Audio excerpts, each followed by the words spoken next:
Cigarette না বিক্রি করলে যে সংসার চলে না বা ব্যবসা হয় না, এটা আসলে সম্পূর্ণ ভুল ধারণা।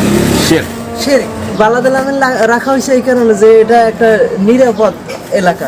চার দোকান আমি এই যে দেখতে পাচ্ছেন কিছুই নাই। আসসালামু আলাইকুম ওয়া রাহমাতুল্লাহি ওয়া বারাকাতুহু। নাহমাদুহু ওয়া নুসাল্লি আলা রাসূলিহিল কারীম, আম্মা বাদ। আজকে আমরা ঘুরতে আসছি টঙ্গীতে।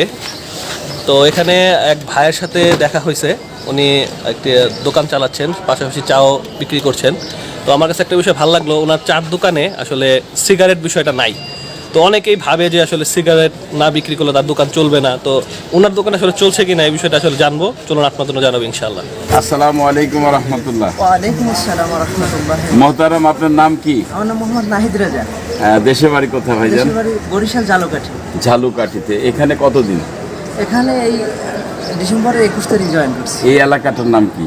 এই এলাকাটার নাম আপনার বালাদিন আমিন। বালাদিন আমিন। বালাদিন আমিন। এই এলাকা বালাদিন আমিন কেন রাখা হয়েছে? এটা বালাদিন আমিন রাখা হয়েছে এই কারণে যে এটা একটা নিরাপদ এলাকা। নিরাপদ এলাকা, জি। এই কারণে যেমন এখানে কোনো অশ্লীল কোনো কাজ হয় না, এরপর কোনো ধূমপান বিড়ি সিগারেট প্রকাশ্যে ধূমপান নিষেধ, এরপর এমনকি কোনো দোকানেও বিক্রি হয় না। আপনার এই দোকানে সিগারেট বিক্রি করেন, অবাক করা বিষয়, কারণ কি? সিগারেট বিক্রি করি না আপনার সিগারেট এটা মানুষের স্বাস্থ্যের জন্য ক্ষতিকর, এরপর এটা ইসলামে এটা নাজায়েজ, এটা সম্পূর্ণ হারাম। সিগারেট মানুষকে ক্ষতি করে, এরপর যে খাইলো সেও তো ক্ষতি হইলো, এরপর বাতাসের সাথে দোয়া মিশে এরপর আরো একজনকে ক্ষতি করে। এই কারণে আমি সিগারেট বিক্রি করি না। সুবহানাল্লাহ। আপনার সংসার কি চলবে এই সিগারেট ছাড়া? বিক্রি হয়? আলহামদুলিল্লাহ, আল্লাহ পাক ভালোই চালাইতেছে, আল্লাহ পাক এর ভিতরই বরকত দিয়েছে। আল্লাহ যেন আপনাকে বরকত দান করে।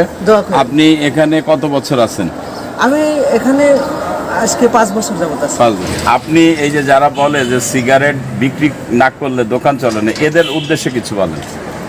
সিগারেট না বিক্রি করলে যে সংসার চলে না বা ব্যবসা হয় না, এটা আসলে সম্পূর্ণ ভুল ধারণা। শিরক। কেননা এছাড়াও আল্লাহ তাআলা চালাইলে ভালো করে চালাইতে পারে। সুবহানাল্লাহ। যেমন আমার এই একটা ব্যবসা প্রতিষ্ঠান, মোটামুটি ছোট 4 দোকান আমি এই যে দেখতে পাচ্ছেন কিছুই নাই, এরপর আলহামদুলিল্লাহ দিয়ে আল্লাহ তাআলা চালাই। আলহামদুলিল্লাহ, শুকরিয়া আছে। তো আমি আরেকটা প্রশ্ন করব, এই এলাকাটা বালাদিল আমিন কেন বা এত নিরাপদ নগরী কেন? এই এলাকায় আপনি যত শায়েখদের দেখবেন সমস্ত শায়েখরাই হলো মদিনা ইউনিভার্সিটি ডিগ্রিধারী শায়েখ, এবং এখানে তার সহি আকীদার সমস্ত আলেম আছে। যেমন এখানে মনজুরুল্লাহ স্যার আছে, ডক্টর আবু বকর জাকারিয়া আছে, ডক্টর সাইফুল্লাহ আল মাদানী আছে, ডক্টর শফিকুল্লাহ আল মাদানী আছে, এই আরো অনেক মদিনার আলেমরা এই এলাকায়। মাশাআল্লাহ। এখানে সব মাদানীরা থাকেন, এখানে কোনো বিদাতি আলেমরা থাকে না? না, এখানে কোনো বেদাতে আলেমরাও থাকে না, আর এই এলাকায় কোনো বেদাত হয়ও না। যে কোনো অশ্লীল কাজ বা ইসলামের বহির্ভূত কোনো কাজ এই এলাকায় হয় না, সম্পূর্ণ শরিয়া ভিত্তিক। সম্পূর্ণ শরিয়া ভিত্তিক এই এলাকাটা। সুবহানাল্লাহ। আমার টাকা থাকলে আমি এলাকা বাড়ি কিনে ফেলতাম। আপনি কি বাড়ি করছেন? না ভাই, ভাই কি বিয়ে করছেন? না, বিয়ে করছি। একটা মুমিনা মেয়ে পাবেন ইনশাআল্লাহ, দোয়া করি আল্লাহ সুবহানাহু ওয়া তাআলা। আপনি এই দোকানদারের উদ্দেশ্যে 2-4টা কথা বলেন, যারা সিগারেট বেচে, পান বেচে, জর্দা বেচে।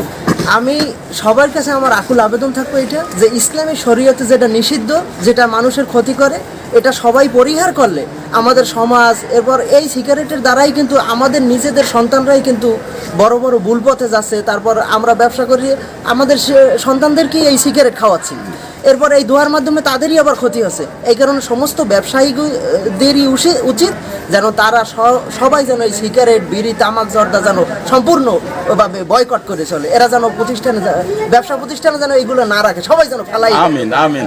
এই এত ভালো কথা, সিগারেট না বেচার জন্য আপনাকে একটা বাংলা কোরআন উপহার দেওয়া হলো। আপনি পড়তে জানেন? আলহামদুলিল্লাহ। আলহামদুলিল্লাহ। পড়বেন, আপনার স্ত্রীকে শোনাবেন, সন্তানদের ভবিষ্যতে 20টা ছেলে যেন আল্লাহ দেন।